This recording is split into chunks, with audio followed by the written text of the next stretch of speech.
All right, Here we're we back are again. again. Yes, we are here again, back again. And we had another technical glitch, but luckily we're just a few seconds into the start of recording. Yeah. Yeah, so it's as good as a fresh start. Back again, I'm Azmi. Edwin? We are the dynamic duo of Think Time Theories, Triple T, 3T, whatever you want to 3T. call it. 3T. 3T. You know 3T, right? No. 3T is actually a brand. Oh, okay. A brand of it's an Italian brand of uh, bike bike accessories. Oh, okay. Yeah, very very big brand. You know, Nice. and they have like handlebars, seat posts, stuff, and it's very very expensive. So we're the new treaty. Yeah, we are the new treaty in Dubai, right? So let's get on. I have a watch here that I just purchased. I recently purchased a few months back, and this watch was actually recommended by Edwin, and I was contemplating to get it like maybe 2 years. Yeah, it's been a long time, man. I asked you a long time ago, but finally I bought it. Ticks all my boxes, right? And here it is, the CWC Diver Very cool. cable watch company, Yeah. right? So what are your, when you say you tick your boxes, what do you mean by ticking? What are your boxes? First things first, it's a diver. It's Right. all black, and Left the crown on the left, but they actually call it something else Really? Like what? on the website.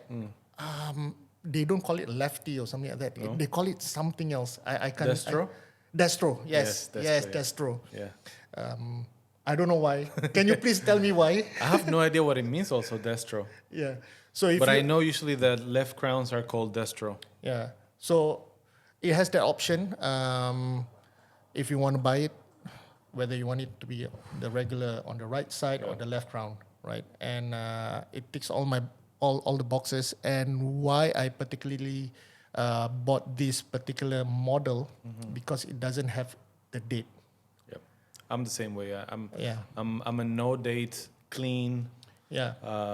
symmetrical kind Yeah. of dial. My preference. Yeah, so I bought it because there's no date, and it just seems so clean, so special. Yeah, very nice. Yeah, and from what you know, it has a lot of history, right? Yeah. Can you please explain to us? Yeah, as far as I know, I mean, this CWC, I think the name is Cabot Watch Company. They are I think until today, they are the Ministry of Defense, the British Ministry of Defense issued watches. If you can tell here on the back, you see the broad arrow and the number for the watch. So they supply watches to the military, and obviously they sell now to the general public. So Yeah. I think it's a nice link there, military connection. Obviously, you can tell by the way it looks is very militaristic, right? Very to the point, very legible, with fixed bars. They're not. You cannot remove them. They're fixed. You can only fit a NATO strap or something like it Yeah, for safety in the field. right. So, from what I understand, okay, in the website you can actually purchase the real issued. Okay. Yeah, but it costs a little bit more. So this, I think, if I'm not mistaken, because when I purchased it, it took about like 2 weeks before they ship it out. So I guess it's made to order, Right. right? Depending on parts and whatever, right? But occasionally they do have release of the actual ones for the military I've itself. seen those Yeah, because I've been yeah. looking at these watches also for quite a long time. Yeah. So I just ticks all the boxes. I just like the black PVD, Yep. the matte black, everything else. So the PVD coating is also another option. not an option. No. You can, it's not a PVD. You can either choose a PVD case or the regular stainless steel, right? And having the fixed bars is something new to me, because it uses only the NATO or the NATO, Zulu strap. Okay, talking about NATO Zulu strap, right? Can you please explain to us? Yeah, also the same function. The same. It comes from the, I believe it comes from the Ministry of Defense, the British Ministry of Defense. Of course, they were looking for a strap that's going to be durable, water resistant, and the reason for this is, of course, a lot of people know this, but you will pass it through, right? It goes through both sides, and if one of the bars were to fail, the watch will still be at least attached to one side. More. Yeah, and it will not, you'll not lose the watch, right? Yeah. Which is one of the things with like regular spring bars, or like let's say you put a leather band, right? If the watch gets caught in something, and then one of the bars snap, you will lose the watch, man. And spring bars are very, very fragile. Yeah, you can just that snap. is a weak point of the watch. Yeah. So that's why CWC made this with permanent bars. So there's no way you can put like links or a normal bracelet. The only way to have it is attached to a Zulu or NATO bar, right? So I have another question: single pass or double pass? For me, single pass. I mean, this double pass thing. The way this was the purpose of this, when you double pass it, right? So if you see here, there's let me move this out of the way. So the watch would be here, right? Like that, right? This was done for the watch to be able to have nowhere to go. So if this was not here, then the watch would theoretically could slide this way or this way on your wrist. But I find that this is really unnecessary with this with this because it is so tight already. It becomes so tight. See, like even now, I'm feeling some resistance. This is a stretchy. I think it becomes so tight it's easy, that even if I do like this, it's not going anywhere.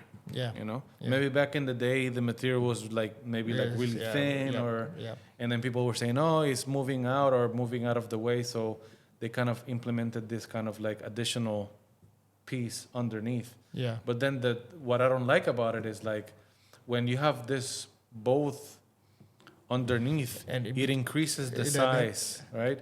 So it kind of floats higher on your wrist. Yeah. Which for me personally, I don't like. Yeah. It's a good talking point, because like right now I have a stretchy kind of material and it's pretty thin. Just imagine the thick nylon, a double pass is like gonna be like really really high up on your wrist. And if you have a watch that is like super thick, on a double, it's gonna rise very high on your wrist. Very very high. And I've numerous times where I just knock the watch from the table, the door frames and stuff. Yeah, but this is actually a good talking point on the strap apart from the watch itself. Yeah. I mean, like we were talking about earlier, the single pass design, it actually accomplishes the purpose of it, which is like like I said earlier, one side breaks. The watch still attached to your wrist. Yeah, maybe we should do a demo with one of my conked out watch with a spring bus. Maybe we can do a demo in one of these episodes. Yes, definitely. Right? Yeah. So that's it, guys. Apart from this, let me show you something that is also interesting. I just want to show you guys something. We were talking about the last video with Kelvin. Our episode always goes back to Kelvin. I don't know why, man. Kelvin is the star. Yeah, he's the star, even when he's not here. Right? So he was talking about the SEIKO, one of his divers with that special bezel, right? So, and I actually told him, hey, it's like the Citizen, with that kind of bezel. And he says that, oh yes, Citizen, they always have that kind of bezel back in the 80s and 90s. Right. So this is what he was talking about, and this is um, one of my watches from Citizen that has already died. So this is the thing that he was talking about. You know, with the 6 edges, indentations, whatever, and unknowingly he told me that this bezel is called a Starfish Bezel. I didn't know that. Yeah, I didn't no know idea. that. Yeah, this is a SEIKO GN4S, and this is another thing that he also told me, right? Citizen, they call all their divers GN4S, Oh, really? but there's no differentiation among the different variation. The only way, you can't look at their case back. There's no indication what kind of model is it. So the only way for you to know what particular model that you have, right, is through catalog. Okay. Let me Yeah, see. yeah. That's a GN4S, and this particular one is pretty rare, I guess, because it has a black PVD case, and also the it's a depth gauge. a depth gauge, and also GMT. it's a GMT, you know. And Very cool. Edwin was talking about me not having a GMT, and I was looking through my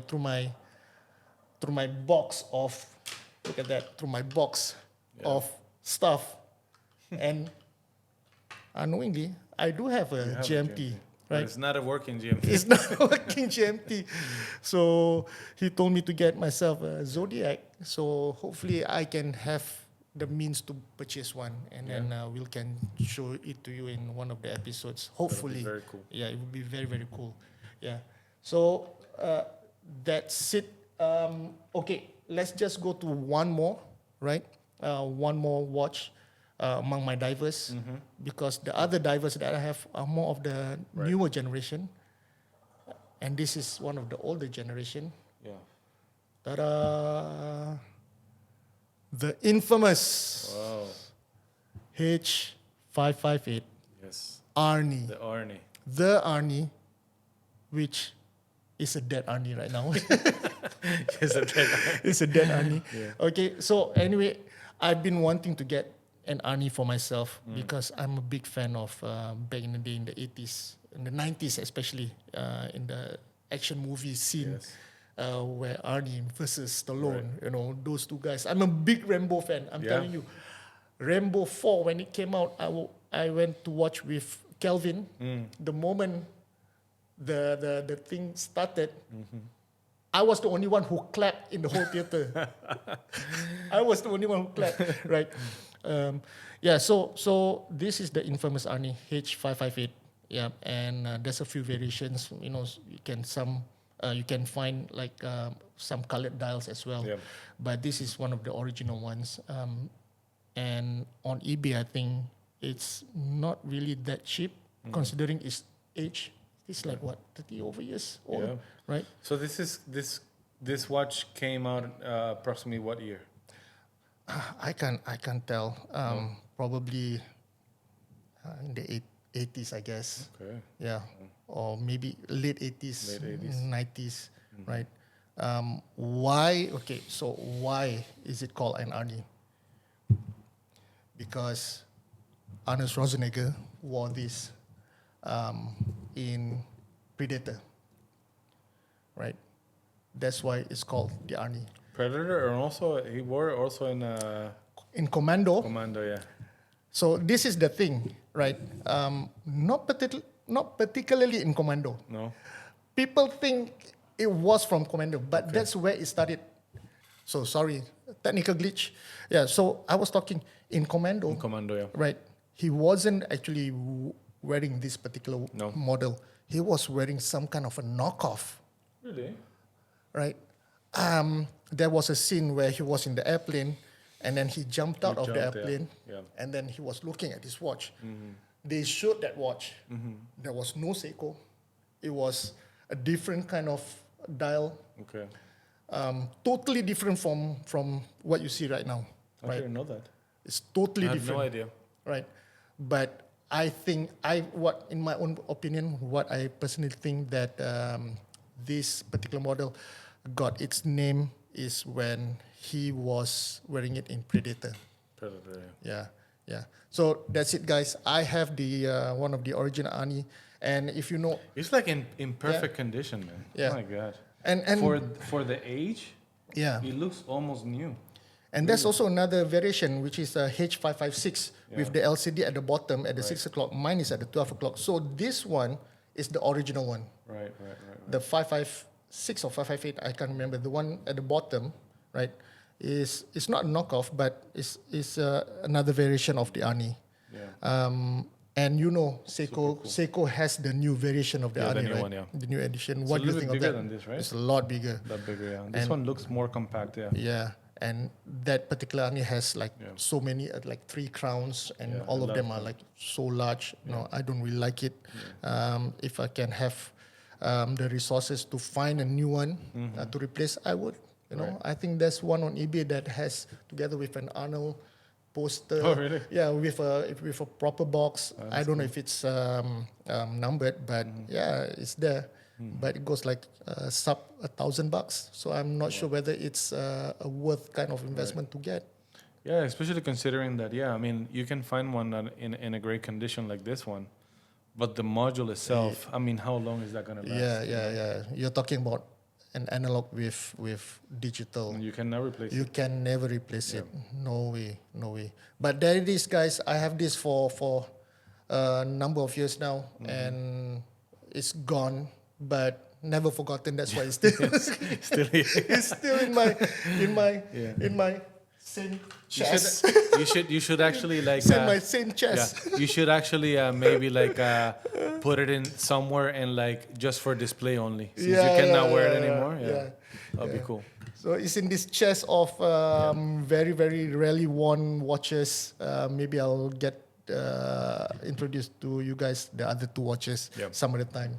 Yeah. So I guess that's it for this episode. Thank you All right, very guys. much. See you soon. Bye-bye. Bye.